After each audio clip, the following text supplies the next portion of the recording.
Bambos, we're live. Turn off your phone. Turn off your phone. I'm turning it off.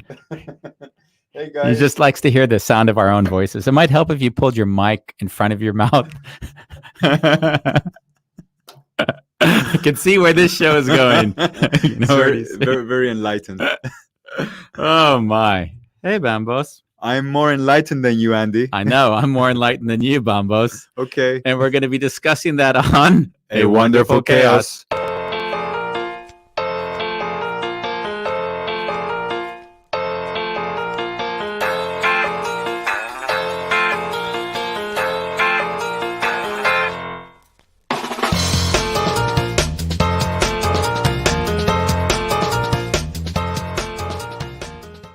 Ba-da-da. Boom, ba-da-da-da-da. I think people know by now that I randomly pick topics and you come up and say, Andy, why did you choose this topic today? Because it's random. No, it's not random. I never pick anything random.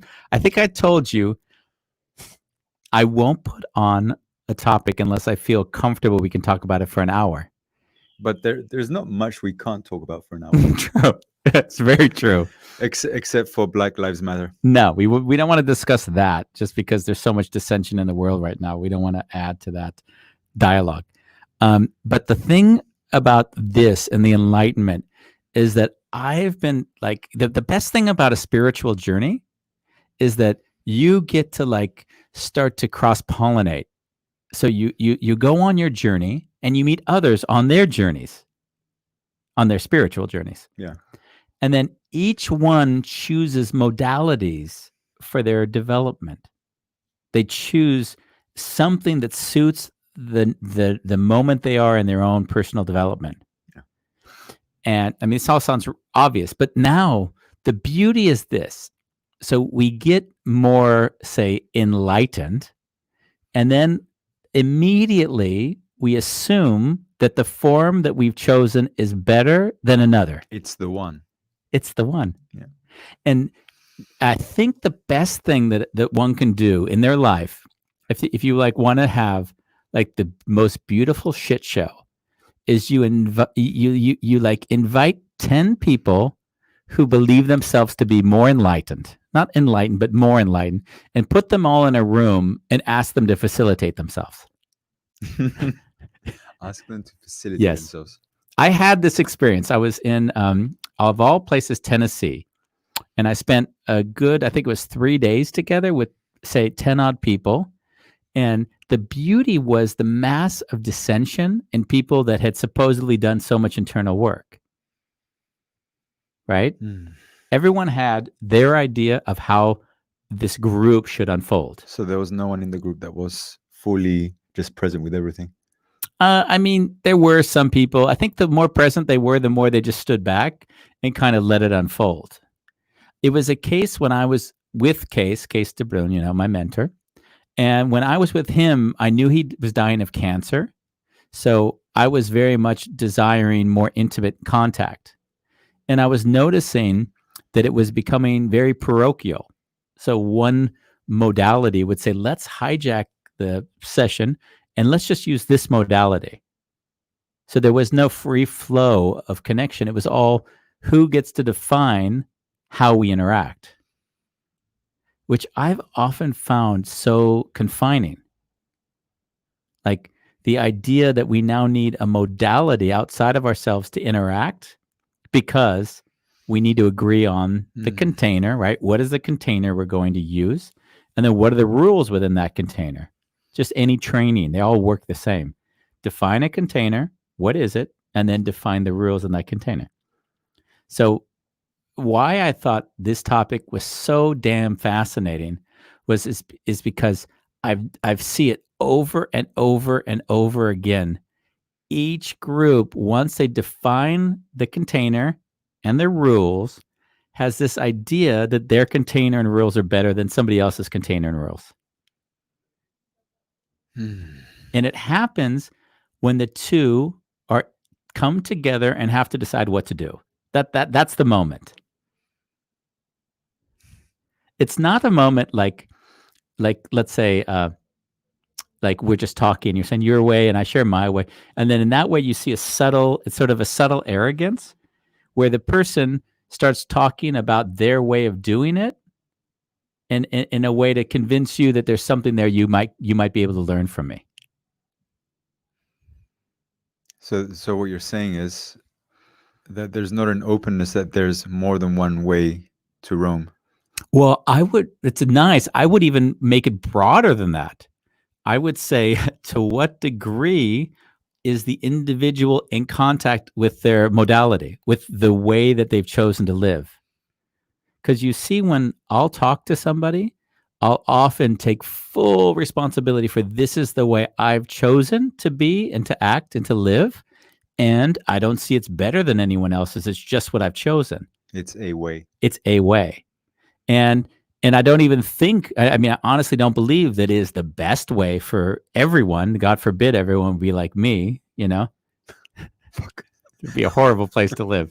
But the thing is that we get to choose our way, and hopefully we're conscious enough that it's our way, that it doesn't bleed into like all of our interactions, and that it's so subtle that most people, and I would say most, I don't want to go to superlatives, but most people will have a hard time seeing that the way that they see it works is confined to, and I'm going to say this slowly, the contexts in which they decide to make it true. So people that are big in business, they discover a new mode or way of selling, and then they become like prophets telling you, oh, this is the way. This is the way. Yeah, but they don't say that it works in New York, but maybe it doesn't work in Taiwan. Yeah, exactly. Like there wouldn't be any like context like you just mentioned. And so I'm always really curious in life when I'm speaking to someone. That's why on this show, they might not see it or they might sense it. But when we bring people on the show, we really are not looking for people to tell us the right way to do anything. What we want is for them to share an experience which gives them principles they've chosen to live by. Yeah. Yeah. And share the experience, because it's, yeah, because like that pain, let's say, how did you use the pain to grow and define your life, or use like what you do now with your book, using the pain to a journey to self-love, for example? Yeah. Yeah. And if I sort of look at your journey, right, because I've been a big part of your journey, like I've got to see to the point when you actually had to go to the helplessness of allowing yourself not to think that you knew best. Yeah. Yeah. Like I've seen you, I think, on weeks on end, like struggling with if I can't think that my way is better, what do I have?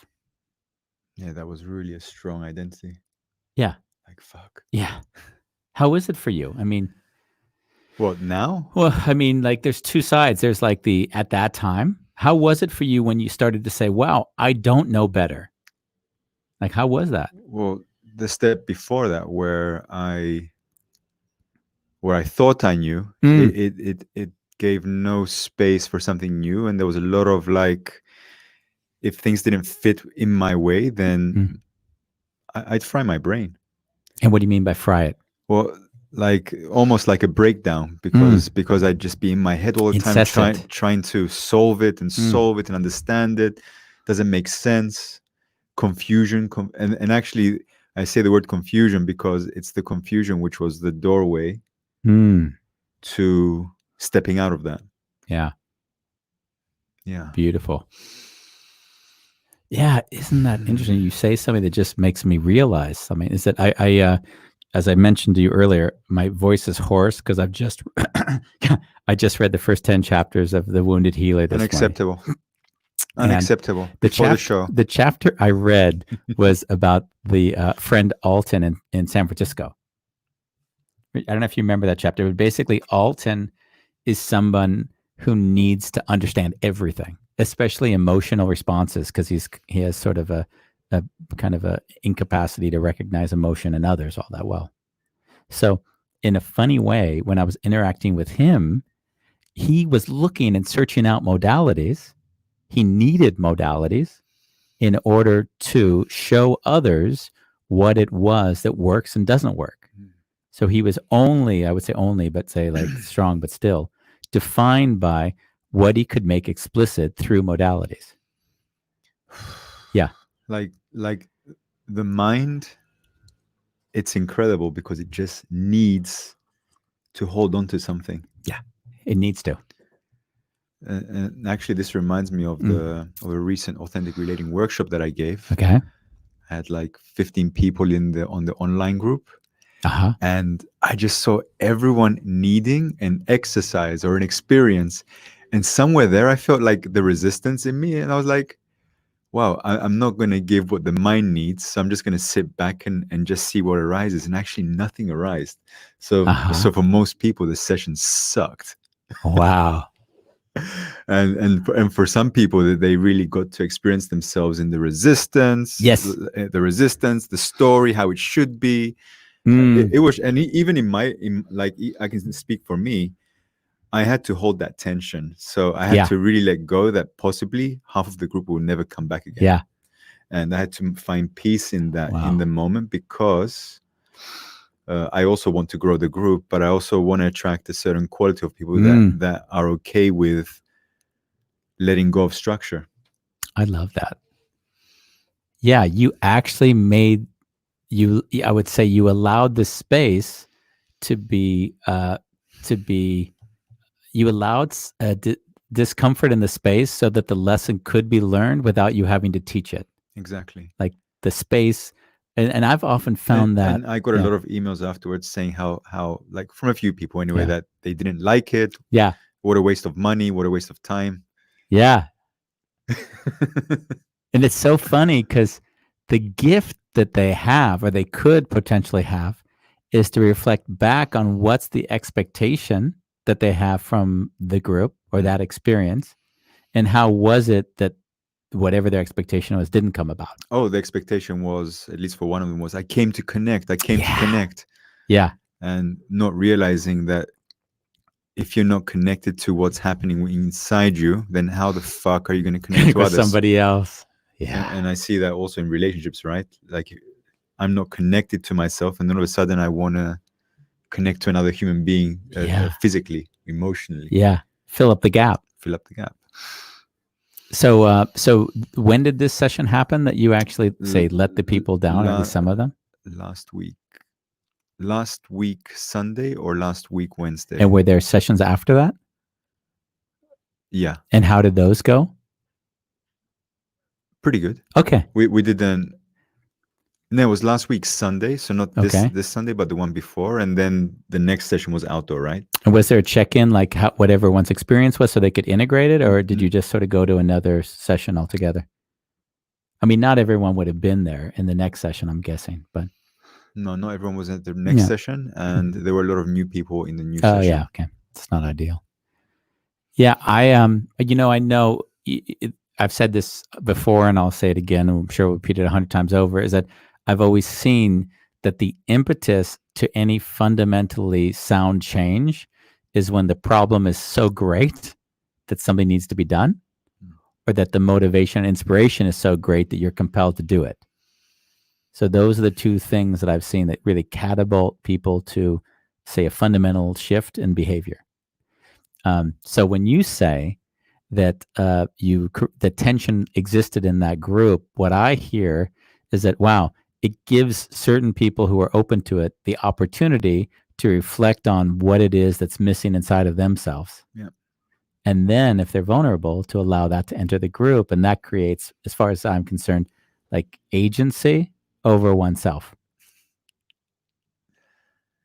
I love that word, agency. Yeah. I see it so much. We give over agency by thinking in some ways the other person is responsible for our experience. Yeah. Yeah. Something did come up in the group. Okay. I actually removed one of the people in the group from my social media. In the group. So someone in the group you removed from your social media. Just because he kept on messaging me all the time, and he just wouldn't. He wouldn't stop the incessant, like, let me pester you with stuff. Yes. Okay.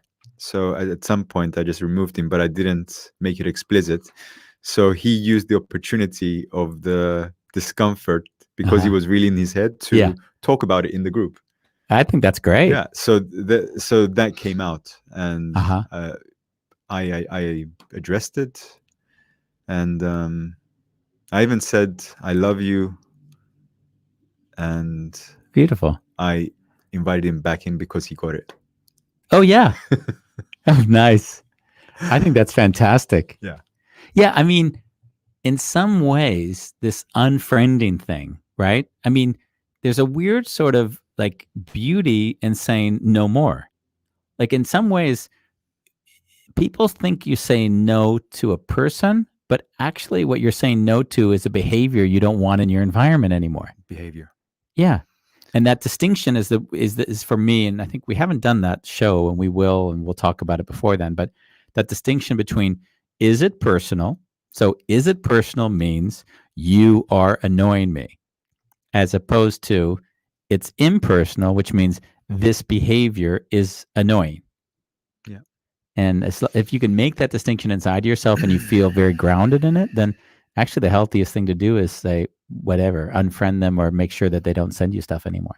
Well, I had to unfriend them to kind of figure out afterwards how to navigate it.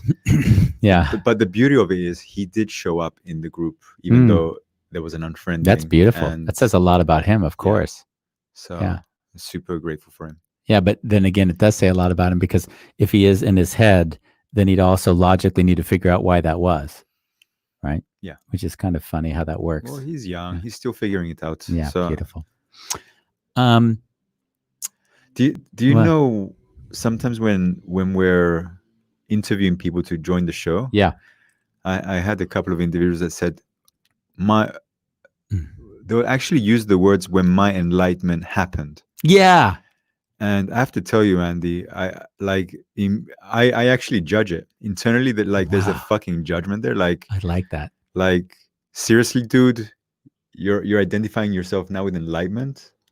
Yeah. Okay, but let's slow that down a little bit, okay? I'm just saying what the internal dialogue is, right? No, I know what you're saying, but I want you to stay with that, and I love it. By the way, don't like slow down, and don't. You've just given me a lot of things to talk about. I know. Why do you think I exposed it? Thank you. Oh, you bastard. Let's unpack it. What I notice is when someone says, "when my enlightenment happened," then I don't see it as a, what do you call it? A constant state. I see it as a moment in time where something transpired which broke open another awareness. That's the way I see it when someone says an enlightenment happened. And that's the way you see it, and? Yeah, so I don't react to it. Oh, okay. So if someone were to say, I am enlightened, I would start to laugh. So, because if they say, I am enlightened, then I'd say, of course you're enlightened, because you get to define who you are, just like I get to define who I am. Right? Yeah. So in that way, they get to say, I am enlightened, and then my kind of response would be, sure you are. Because they get to define for themselves what enlightenment means. Okay, got it. So instead of projecting onto the word enlightenment, so instead of me projecting onto what I think enlightened is, as a definition, I might even explore with them, what does that actually mean to exactly them? Yeah, that's what I always do. I have a funnier one. Like, I've never stated this before now, and I don't even know if it's going to be stated right or correct, but I would see enlightenment as a group of individuals that share values and norms that have defined what enlightenment is for themselves. Say that again. A group of individuals that come together, they share values and norms, and they have deemed those then to equate to enlightenment. So anything outside of that is not enlightened. Let's see it. Okay. So if you have a sect, say you have 10 people together, and these 10 people all agree on what enlightenment is, a modality. Let's say they've chosen the modality. Yeah. Now, and this is the beauty, Now you're that individual joining the group of 10. Okay. Let's say you are so whatever, you are so aware, and yet the words you use aren't the same as those 10. The way to describe things isn't the same as the 10. Then all of a sudden, those 10 use their common terminology and their common practices then to judge the other as not enlightened. Do these kind of conversations actually happen? Yeah. Oh my God. What do you mean? Do they happen? Oh, I've never experienced No, it. they happen in subtle and not so subtle ways. Like, let's go to the subtle way. The subtle way is a group of practitioners that all have learned a certain modality. And those practitioners all use a common language. Now, another party enters that modality. Yeah. And of course, they look at what's lacking in that individual with the prism, with the filter of the modality that they're looking through. Yeah. That happens every single day. I mean, it happens with me as well. The question is, how conscious am I of that process in myself? The same would be true for you when you see someone says enlightenment and you might be triggered by that. You have an idea of what enlightenment means, and you're looking at him through the prism of knowing what enlightenment means. So that's your modality when it comes to that experience. I have an idea. Is this getting too crazy, or are you still with me? I'm still with you. Okay. I have an idea of what enlightenment means, but it normally it's a guy on a cross with a little thing on his head. Wow. Like, yeah, well, he's about dead, so you could say that's enlightenment is like being dead. That's enlightenment. And not that I'm religious, but there's qualities there, right? And I haven't met anyone that's enlightened. That's pretty much. There's people who have characteristics, but I would never put them there. Yeah, and that's so. And I would say there's a lot of that's a meaty discussion. We can even go into that, which I'd love to. I almost want to write a note because I'm scared that we won't. He's fasting, so he forgets things. No, and I started eating yesterday. Really? Yeah, yeah. It was my fast ended. I did 5 days, not 7 days. So let's go there for a minute, and then we'll come back to this. So here's really a beautiful. I love this one so much. When I'm smiling because I already feel it. when somebody or when one projects, let's say they don't even say it. Yeah. Let's say, for instance, someone one projects enlightenment on another person. What happens in that moment? In me? No, not in you or in anybody. You can talk about you if you as well. I project enlightenment. That guy is enlightened. Oh my God. He's enlightened or she's enlightened. Like, what does that do?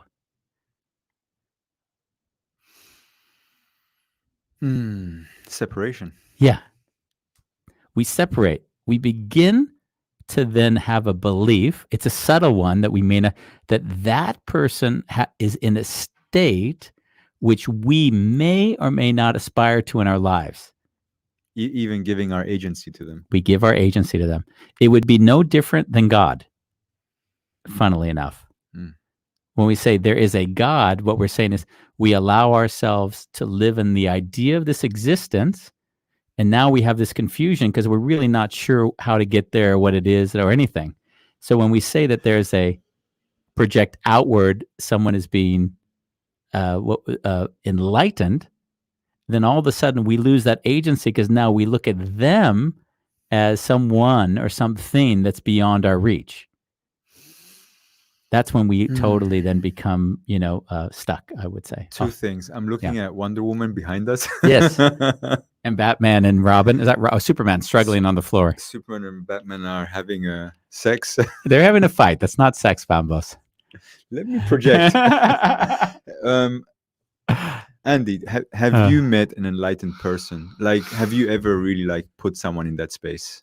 I mean, when I work with Case, I started and put him in that space for sure, right? And therein lies this weird conundrum, is that on one level, we see another person capable of doing things or being at peace with things that we ourselves are not. Mm.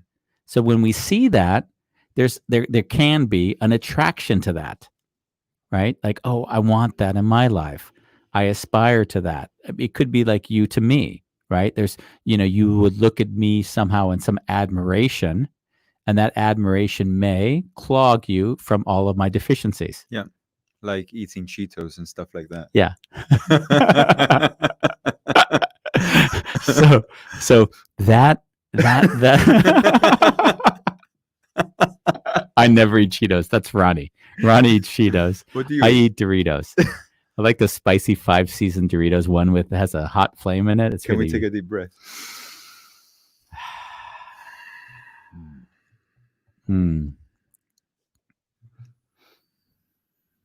Yeah, I'm excited this topic came up actually.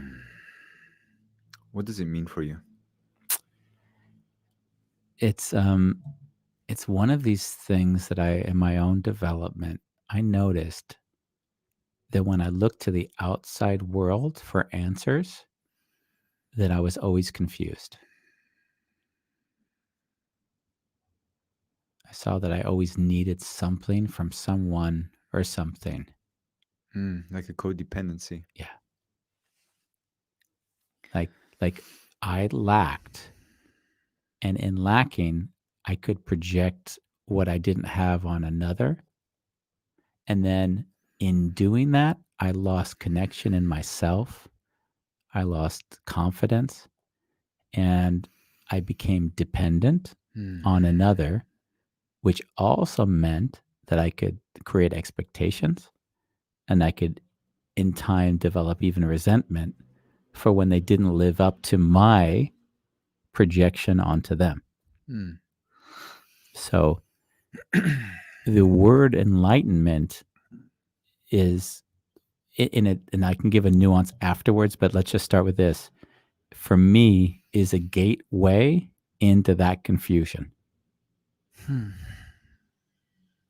And therefore I'm very clear on the, how it quickly moves that direction. So you're saying actually by putting the label, Yeah. it creates confusion. Yeah. Because you no longer see the rest of the person, the humanity. Even more than that, by putting the label onto them, imagine this. I don't even know what enlightenment is, because if I assume they have it, then I also assume there's an experience they have that I don't have, which is always true. But now I project their experience to be richer, to be more seen. And what I don't see is that they've chosen a modality to live within. And within that modality, there's ways of communicating, there's practices, there's things that they do in that modality. I would like what comes up in me when I hear you speak. It's almost like the human mind needs to define what that person is in order to understand. And what would happen if we would just look at the person and just breathe and just enjoy their presence and just see them as just another person that's trying to make ends meet. Yeah. And then in that world, you would say, and you're going to laugh because I'll use the same word, but it'll have a totally different meaning for me. I'll say, oh, wow, that's enlightened. That's enlightened. Yeah. The behavior. Maybe the behavior or what they say. And what I've found is, like, if someone speaks a truth that's very deeply connected to kind of an inner sort of peace, that is enlightened. Does that mean they are enlightened? No. It means that in which they spoke of is enlightened. And in that way, enlightenment is more like an awareness that can develop in anybody. And obviously, it's not always there. There are times when one is more enlightened and less enlightened. Good. it's a nuance, but it's again the personal and the impersonal. It's not to dismiss anyone, but it's also not to lose agency over yourself because you project it onto them, and therefore you need them in order to get something that you don't believe you have in yourself. That's pretty. That's pretty powerful. I don't know if it's powerful. Well, But yeah. it's powerful in a way that the moment we project, it actually prevents us from finding it within ourselves. Yeah. Or we might find it, and the lesson might be that it was always there. Yeah. And then maybe if call it the teacher, is more enlightened, right? They will take a state which says, you need to figure that out for yourself and support and facilitate that. Mm. If they're less enlightened, they might say, and I use the judgment more and less, but let's just stay with that. Or maybe no, that's not even true what I'm saying. If they're more enlightened, they often will. This is a hard one. Let me say why it's hard. Because a trainer or a coach who begins to propose themselves as knowing something you don't is basically selling you a form of enlightenment. Mm. Now, the next goal for them is to make you dependent on their knowledge and know-how. Mm. Because if you're not dependent on them, they can't make any money. Yeah. So that's why I'll give you something free of value.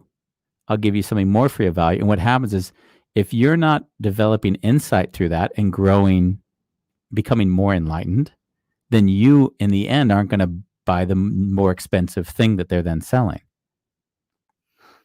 So in some funny way, anyone who's selling services around personal development is selling some form of being more enlightened.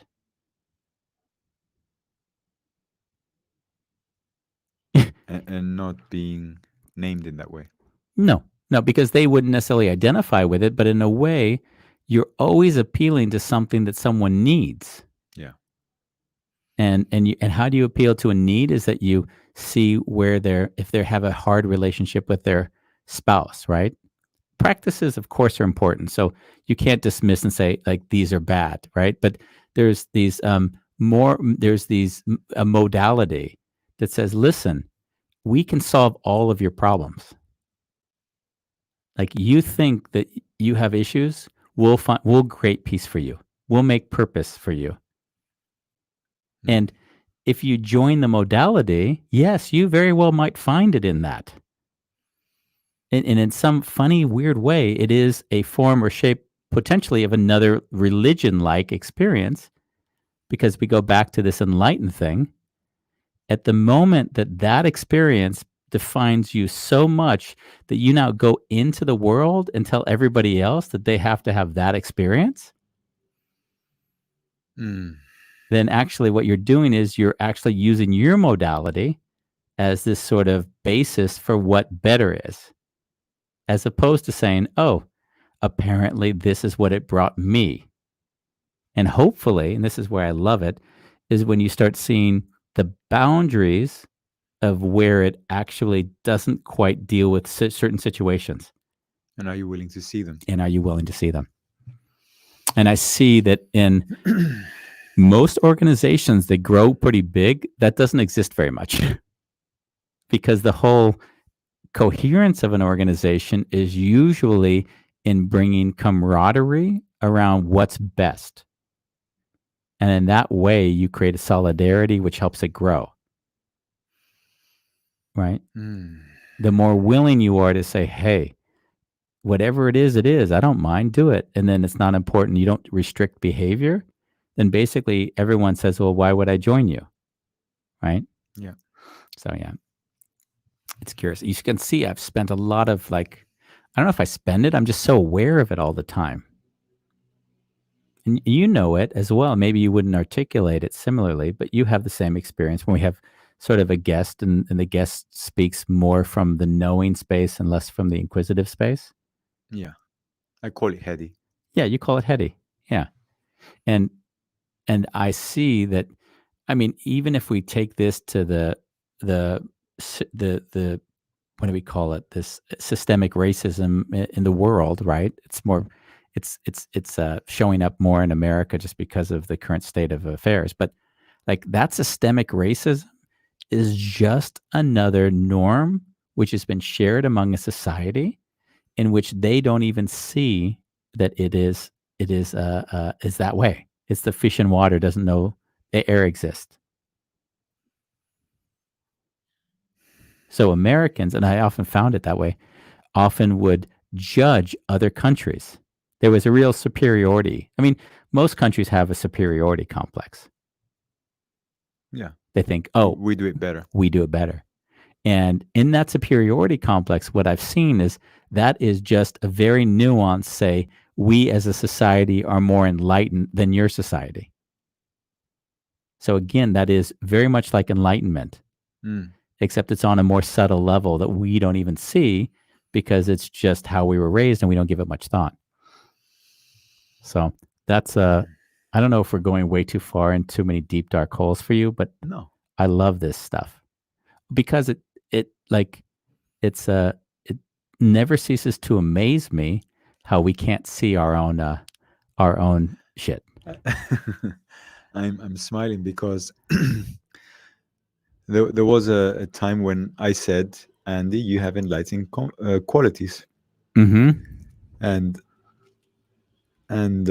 you would just laugh at that, and I loved it because I saw that you took it lightly, like you didn't posture anything from that expression, and I think you get a lot of people in your work that might project that onto you. Like I don't know. I mean, I've heard people say Buddhist, like you're a Buddhist. yeah, or yeah. But I mean, like, so let's, if we can touch that for a moment. Yeah.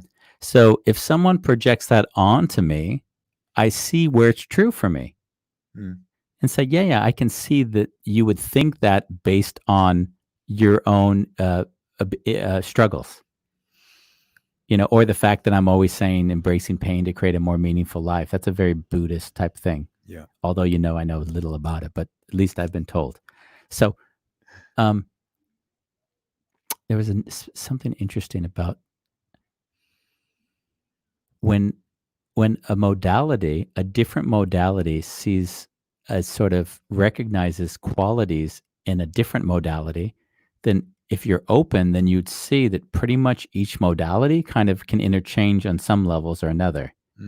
And Case, my mentor said, and I loved it when he said it, is like every system, every confine, every modality makes sense, right? Because it defines the context where it makes sense. He always says, my interest is not where it makes sense, is when it's nonsense. So it's like Oh, wow, beautiful. So it's like if you look at Scientology, right? Scientology, basically, there's really beautiful aspects that I've never gone into it, but what I understand is they're looking at the subconscious mind. They're trying to do some reprogramming and look into it. I'm sure there'll be people out there who know much more than I do, but for the moment, like that itself is actually a great endeavor. And so you get into it and you're like, wow, I'm really benefiting from this. And then once you take any switch out of that in order to push people in a way that maybe isn't in their own interest, but in the interest of the Scientology group, you're starting to move away from their experience and now bring them into your experience. And therefore creating a group that has an idea of what enlightenment is, and then they judge everything outside of that through that prism.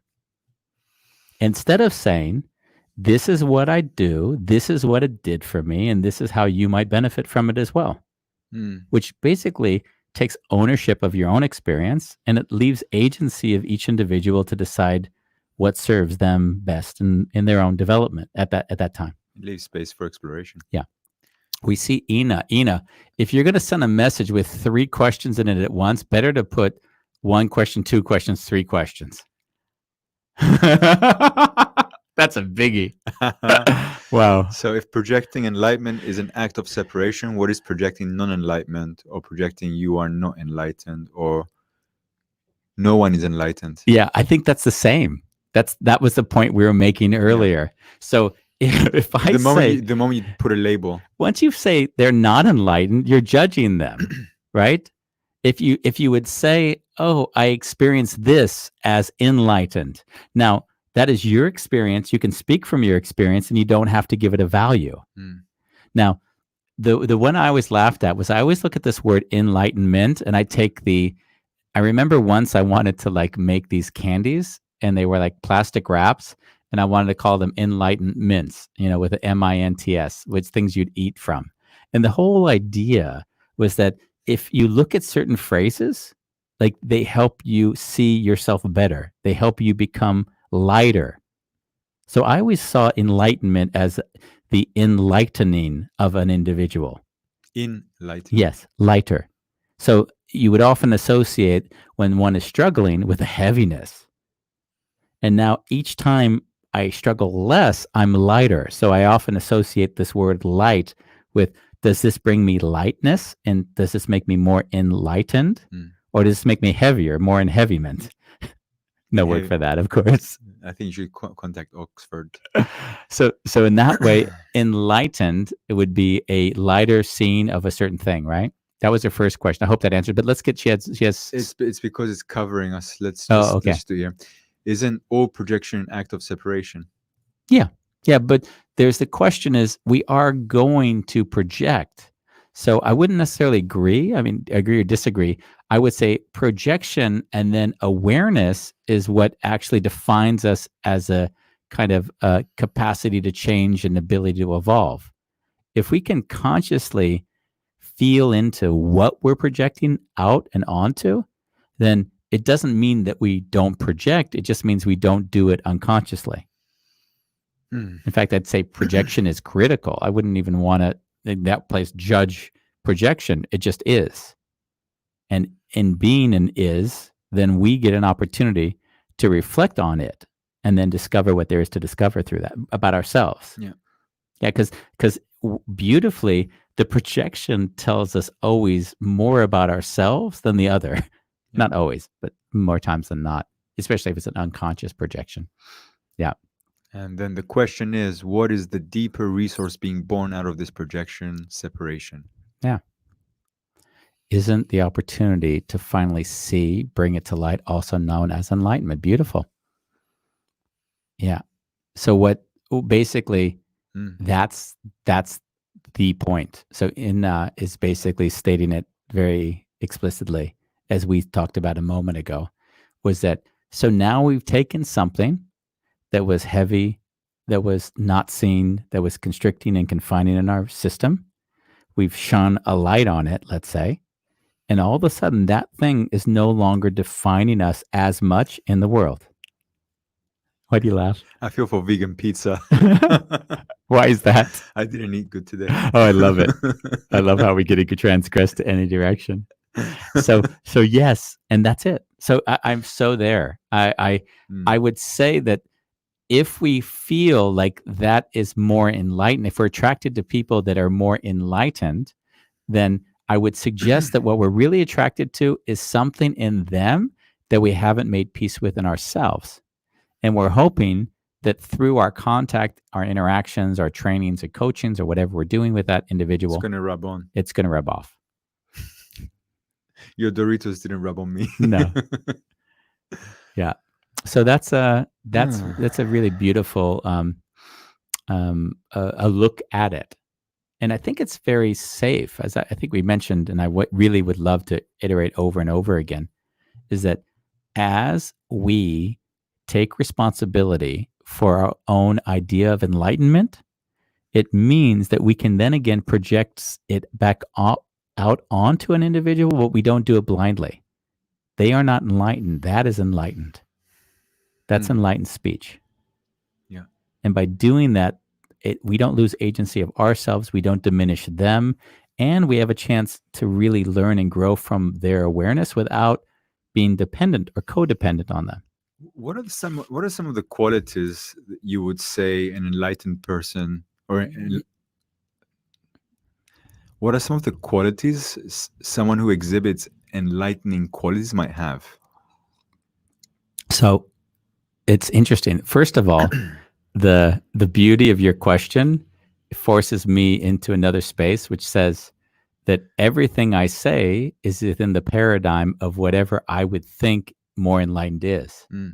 So I can answer that question, but I answer it laughing to myself, saying, an enlightened person knows that in answering that question, they're actually not very enlightened. So, I mean, it's like a more enlightened person, Yeah. going into that craziness. But so I see that awareness that I just shared is a constant nagging that I'm creating structures, I'm creating ideas, I'm fabricating a world for myself. And in that world, it's easy to believe that I know better than another. So that awareness, as an active awareness, creates a lot of spaciousness for wonder. And so if I was to say what I myself have experienced as more, say, enlightened, I'd like to. I'd love to go just finish this one, by the way. Yeah. I normally don't, but this one I do. Okay. Is that there's always a confusion in my head. Always. Say that again. There's always a confusion in my head. When? Always. Oh, yeah. And allowing that confusion is, for me, a state of more enlightened. Trying to control it is a state for me of more identification and separation and trying to understand, sense make, all of that stuff. So sorry, that was what I needed to let out.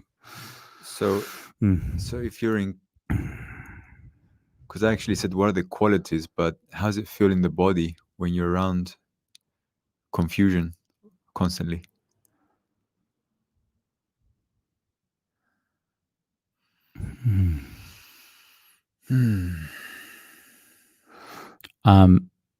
What I noticed is that when I tried to make sense of another person's confusion, I get confused. Yeah. So if someone is unable to articulate well their struggle, unwilling to go into questions that might help them, then all I know is I can be there in presence and allow them to just feel loved and supported. And I have to turn off any part of my brain that thinks that they should do something, would be better if they did this, would be more, any of that I have to let go of. Yeah, you did that for a whole 2 years when we met. 2 years? It was a long time. I think you once asked me was I listening or something. I don't remember what you asked me, but like, how can you sit here and listen? You're like, I'm not. I don't listen. If I was to listen to you, I would lose myself in your confusion. Yeah. So I hear the confusion in myself, which means I don't separate from you, but I don't get stuck in trying to solve any problems. Yeah, that was a really beautiful moment. Yeah. What was the moment for you? Oh, actually, when you shared with me that you are, like, you actually zone out and you don't listen to the content, but you're just staying fully connected to your body while being with me. And if you felt a tension in you, then it was probably from me. And you use that as a gateway to invite me to a deeper connection with myself back then. I would almost say if I felt a tension in me, not in you, how I heard you explain it. Maybe I contextually didn't get it. So I'm listening to you in my body. Yeah. I'm kind of hearing words. And then there might be one word that comes up. And that one word triggers something in me. And I'm like, oh, at least we can explore that as an avenue to see if we can loosen the stranglehold this has over you. Yeah. Yeah, that would be more of how I tend to experience it. But that is my paradigm of living. Most people, maybe, suggestion, don't process information that way. As you know, Ronnie and I, we couldn't be much different than one another. She wants concrete answers, details. She wants to know how things run, when they run. She's not interested in, I didn't feel good in the meeting. Mm. Yeah. And I've learned, by the way, how to interact with her and not lose myself in that. Right. Instead of trying to change her and judge her. Yeah. No, that left a long time ago. Ina has one last thing we didn't quite touch on. She had such a long message. So isn't it all projection when conscious, a step on the process of enlightenment? Yeah. I would say because we can define words the way we want to define them. If enlightenment means that we're more conscious of an unconscious behavior, then every step we take to being less burdened, to being less confused, and even that confusion means that I'm okay being confused. Like that's a paradox, right? Like, how can I be simultaneously confused and not confused? Right? I'm not trying to grab that. And the beauty is yes. So as we make peace with all of these aspects of ourselves, we would certainly say in my world that we are more light enlightened. And then we'll notice where other people have solved certain issues that we haven't solved, and then we might seek them out to support us in other areas of enlightenment. And it could be business, it could be money, it could be sex. In that way, they are more enlightened when it comes to sex than I am. They are more enlightened when it comes to cooking than I am. Oh, definitely. Yeah. That's the, what do you mean? Definitely. I'm a good cook. And that's the dynamic. So we spent an hour on it, and I hope that hour was of value, but it is it's a clear message, but it's not easy to hold inside of yourself. It's easy to state it. It's hard to live it. Because to live it would mean that we allow ourselves to see that our world and our life is a constant projection, which is already pretty hard to allow in to begin with. And then we see that in that projection, we create a reality for ourselves. So we are a byproduct of that projection, which means that we now can't blame anyone outside of us because we now have agency over how we process our projections. And then you've got your life back, which doesn't necessarily make you any happier. No. It just means you're no longer dependent on others to give you the answers. Which, again, doesn't mean that you don't seek out others that support you in areas where you'd like to be more enlightened. Yeah. Wow. Deep breath.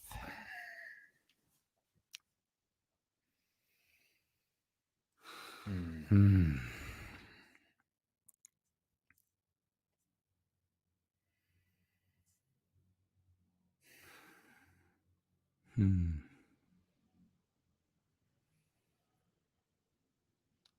Where'd you go?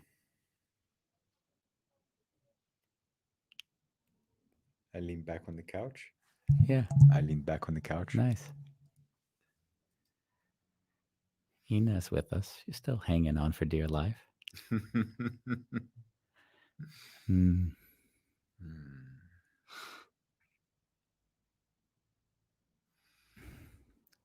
I think what I have projected onto you on our journey together has been just seeing how you don't allow yourself to bleed into my way of being. Like, and if you do, you'll be like naming it. Like, this is what I want you to do now. But what do you mean I don't let myself bleed into your way of being? Like, even when you're giving advice or if we're having a conversation where I might have had confusion, right? Okay. I never for once felt that do it my way. There was always the spaciousness of allowing me to make mistakes, let's say, in what I wanted to do without imposing anything onto me. Yeah. In that way, there's an assumption that I see you as making a mistake, of course, which I wouldn't. But I understand So that. that's exactly what I mean. Yeah. I mean, you're doing, and this is a beautiful kind of discussion as well, is one does, and then there's repercussions for behavior. Yeah. And if you can make that explicit, then it becomes again less personal. So if we have a guest on and you ask them questions that shut them down, or I ask them questions that shut them down, there's been a lot of shows when I've seen the questions I've asked and I've looked at the questions you've asked, like, wow, your questions are so much better. Yeah, you keep saying that. Yeah. And I say better, and that in judgment of, because I'm looking at a behavior, not better or worse categorically. If my enjoyment of being on this time is to see a richer connection with an individual, then your questions would create that in many cases more than mine would. Now, it doesn't mean that just your questions or just mine wouldn't have created that connection. Of course, that's a prerequisite actually to some degree. But what I'm viewing is, it's not about you or me, it's about a behavior, like a question, and then what that question creates. And that's the awareness that I find beautiful. So, in that, and it's arrogant to think that one is better than another, because then, or my way always works. Yes, that would go back to the question of enlightenment. It's fairer to say, I see this behavior leads to that consequence, leave it out for judgment and assessment, and then everyone can judge for themselves if they agree, disagree, or see a nuance that maybe helps me see even more. And that's the sort of beauty I find of making behavior the explicit thing and not an individual. Yeah. Behavior. Great. Yeah, behavior. It's magical when you begin to see life like, oh, this is that. Oh, this equals that. Oh, it becomes like a scientific equation, less of like he does and more like, oh, that leads to this. And then you don't state that as truth. You do it as a sort of an undeniable experience, and then allow yourself to be able to build around that. And you create, at that point, I would say, your own modality, because you do it on your own best practices. And that's the agency I see with an individual, and why I'm always excited when we have guests on who actually speak from an experience and not from the courses that they took. Because from their experience, I can see we can troubleshoot the context where it might not work. Yeah. And when it's something they learned from another, they tend to defend the thing they learned from another as if that modality is now coming under threat, because they're too scared or too incapable of holding it without some aspect of truth behind it. This is the truth. Yeah. Wow. So I'm more enlightened, Bambos. Yes, you are, Andy. I'm just a dumbass. I would rather you said I'm more enlightened. I would say, yes, you are. Yeah, it's a slippery slope. It's a slippery slope indeed. Yeah. Cool. That was a fun hour. Yeah, there's like 1,000 of me sitting on my shoulder, like this big, and they were like cheering. Yeah. I don't get that at all. Where did 1,000 come from? I don't know this. 1,000 miniature Bumbos is sitting on my shoulder. Why are they sitting there? They're cheering because you said it was a wonderful show. And we're all like, just internal joke. It's good. I just want to know what it is. Did you get it? I did now. Okay. I still don't know if it was funny, but I'll have to wait for somebody else to explain to me later. It's an hour. It's an hour. So how cool is that? Let's talk about this tomorrow. June 9th. Bent Not Broken. Rocky Turner, an incredible person. Like, I have to say, I wrote about her in the book, right? And she basically is one of these people in life that's just done the uncomfortable thing because it was the right thing to do. And I have such a deep respect for that. Just such a deep respect. Not taking the easy path because it was convenient. So that's something that I deeply admire her for. And she was in an accident where car drove off of a side, hit her, pinned her against a wall. Operations, really didn't know if she'd walk again, didn't know if she'd survive. And we're going to talk to her about healing and what she's had to go through. Wednesday, June 10th, creating virtual words. Mike Sellers, cool guy. Met him a few times at Indiana University. He's written books that weigh half of my body weight. And it's all about what is it that a virtual world entails so that an individual goes into it and can live it and experience it. June 11th, the birthday party with Ronnie and Andy. I won't be here. They said explicitly we don't have space for you on the couch. Yep. So everyone is invited to come on for 3 minutes. You do need to let him know. Mm-hmm. You haven't sent me a link, by the way. Okay. And in those 3 minutes, you get to entertain, make fun of, read a poem, share appreciation, love, sing, striptease. Like, you do whatever in those 3 minutes. Do keep in mind it's recorded, though. It's recorded, and it will be live. And then June 12th, a live in boxing with Craig Gusson. Gusson. Mm. And that's your boy? Yeah, he's my lifelong friend. He's my first friend from kindergarten, sort of thing. Really? Yeah. Beautiful. And his whole family's been in boxing ever since I knew him. And, weird, they always had movie stars at their house, and there'd be like Mr. T would hang out at the place. It was just always... You had Mr. Wow. Mr. T was there. There's always random funny people. And I always like walk into his house and say, do you know that guy's in your hall, and he said, yeah, he's always here. He just lived in his father. He died recently, and recently meaning, I guess, two years ago. And he is being admitted into the Boxing Hall of Fame, which is a big deal. And that is supposed to happen this weekend. And because of COVID, it's not happening. Now that he's dead. Now that he's died, it would have been nice if they did it beforehand, but It's honorarium. So we're going to talk about his life, what it was like. He's the oldest of like 12 or 13 siblings. They're all kind of into some sort of level of sport and athletics. It's really an interesting family. So we're going to talk to him, and it's going to be a great, great time to reconnect. I won't make it too boring for you with reliving our past, but you'll love my childhood stories, I'm sure. Yeah.